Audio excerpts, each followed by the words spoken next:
Oi, gente, estamos aqui no Sagres Descomplica Especial Eleições em 4 episódios. Estamos explicando a você as regras eleitorais, as regras para esse jogo das eleições 2022. Em 4 episódios, estamos tratando de alguns temas e o tema de hoje, vamos falar sobre financiamento de campanha. Conosco está o professor da área de Direito Eleitoral, professor Alexandre Azevedo. Tudo jóia, professor? Tudo jóia, Samuel. Um prazer estar aqui com você.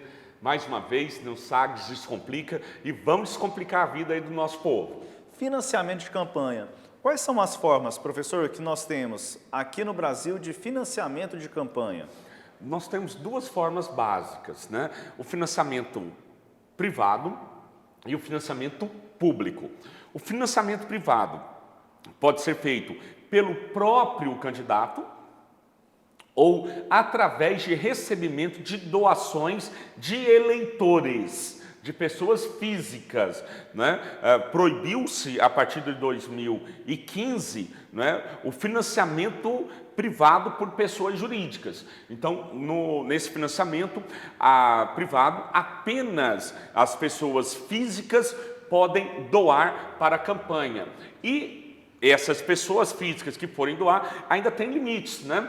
Por exemplo, a pessoa vai doar para partidos ou para candidatos, ela só pode doar até 10% dos rendimentos brutos que ela teve no ano anterior à eleição, né? Então vamos imaginar, a pessoa recebeu no ano anterior à eleição 100 mil reais. No ano inteiro, né, teve ali 100 mil reais brutos. Ela poderá doar para a campanha até 10 mil reais. E veja, Samuel, 10 mil reais para todos os candidatos. Não é 10 mil reais para um, 10 mil reais para outro, não. Tá? É 10 mil reais ali para todos os partidos, os candidatos que, enfim, ela tiver doado. O candidato, por sua vez, né, até pouco tempo, o candidato poderia doar o limite de gasto que ele tinha. Por exemplo, a lei estabeleceu um limite de gasto aqui para senador, né, que eu estou me lembrando agora. Para senador dá em volta de 4,5 milhões de reais. O senador poderia, anteriormente, pegar, ele é rico, milionário, ele poderia pegar a sua fortuna, 4 milhões de reais, e 4,5 milhões de reais e gastar na campanha dele. Agora veio a lei e falou, olha, espera lá, o candidato também tem uma limitação para doar para si mesmo. Qual é a limitação? Até 10% do limite total de gastos, né? No nosso exemplo, 4,5 milhões. Então esse candidato a senador, ainda que ele seja muito rico, ele poderá doar para ele mesmo até, no nosso exemplo, 450 mil reais. Ainda falando sobre esse financiamento privado, professor, empresa pode fazer algum tipo de doação nessa campanha? Nenhum tipo de doação, né? Nem doação em dinheiro mesmo, né? Nem doar, por exemplo, publicidade, nada disso é proibido. Eu lembro até do nosso bloco, né, anterior, aí, ó, não assistiu, assista lá o bloco anterior, nós falamos, né, da propaganda, que não pode ser feita em site de pessoa jurídica. Né? Porque essa propaganda feita em site de pessoa jurídica seria um tipo de doação, né? Doação chamada, né, doação estimável em dinheiro. Professor, mas combustível também é um assunto que falamos um pouco no episódio anterior. A empresa pode, por exemplo, fornecer combustível, pode fornecer material ou também entra nessa regra que o senhor explicou? Também entra na proibição, né? Pessoa jurídica não pode doar nada. Vamos imaginar uma empresa, né, de locação de veículos, que não, eu quero doar, né, a cessão de uso dos veículos aqui. Não vai custar nada para ela. Fala, não vai custar. Na verdade, custa, né? Porque à medida que empresta ali para a campanha, ela não está fazendo a sua atividade comercial. Então há um certo custo também, né? E aí para o candidato representa uma doação estimável em dinheiro. Não pode acontecer por pessoa jurídica, apenas por pessoa física. Professor, no financiamento privado de campanha, os candidatos eles podem realizar as vaquinhas virtuais. Como é que essa vaquinha é realizada e quais são os requisitos que precisam ser cumpridos? O primeiro, esse candidato tem que ser um candidato a partido político, né, para fazer a vaquinha eletrônica, né, ou virtual. Como que ele faz isso aí? Ele procura, esse candidato a partido político, procura uma empresa que seja autorizada a fazer isso pelo Banco Central e autorizada ou credenciada junto à Justiça Eleitoral. Então não é pegar, não, eu vou com os meus amigos aqui, não, não é isso, é algo profissional, né? Essa empresa tem que ter autorização pelo Banco Central, tem que estar credenciada junto à Justiça Eleitoral, exatamente para que haja uma fiscalização. Então o candidato vai lá, faz essa contratação e ele pode começar a arrecadar esse dinheiro, inclusive fazendo campanhas, né, nas redes sociais de arrecadação de fundos. Mas também há um limite, em termos, agora assim, nominais é até um pouco complicado a gente falar, mas há um limite nominal, professor, que cada candidato precisa chegar até nessa vaquinha? Não, não há. Ele vai lá, abre, assim, pelo menos pela legislação eleitoral, talvez pela empresa operadora, né, que vai cobrar algum custo. Falou, olha, eu preciso, a empresa quer ter lucro, né, Samuel? A empresa não vai fazer vaquinha eletrônica sem lucro, mesmo porque se ela faz de forma gratuita, ela está fazendo doação estimável em dinheiro e não pode.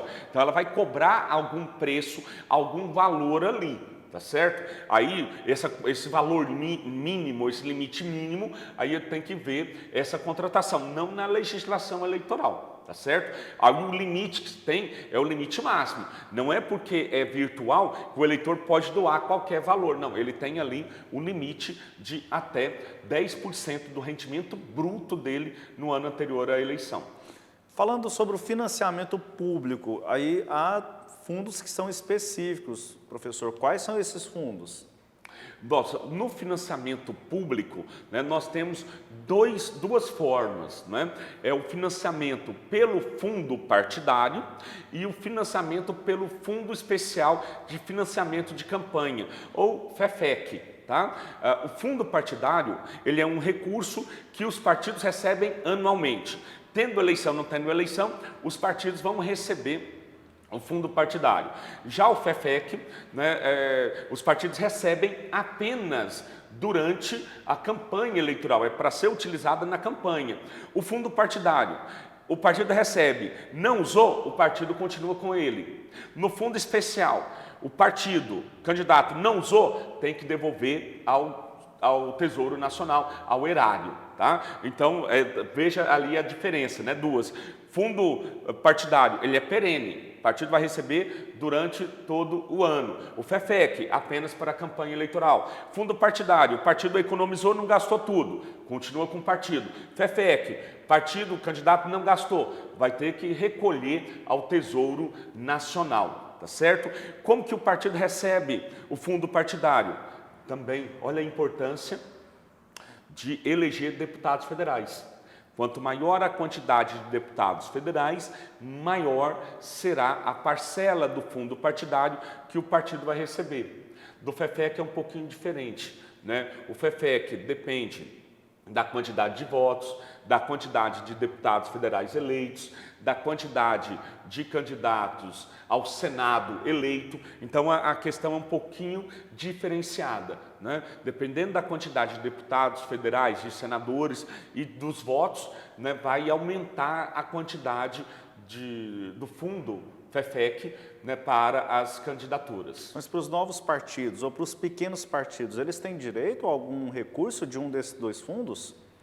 Eles vão ter direito, né, a esse recurso, ao mínimo, né, mas desde que consigam bater a cláusula de barreira prevista na Constituição Federal. Né? A cláusula de barreira exige uma votação mínima, né? Lá em 2030, a votação mínima vai ter de 3%, né, dos votos válidos, ou, salvo engano, 15 deputados federais eleitos. Isso aí vai ser a cláusula de barreira lá em 2030, né? O que esse partido vai ter que bater para ele poder ter acesso, né, aos recursos públicos de forma igualitária a todo mundo, né? E além disso tem ali uma divisão mínima que vai ser igual entre todos eles.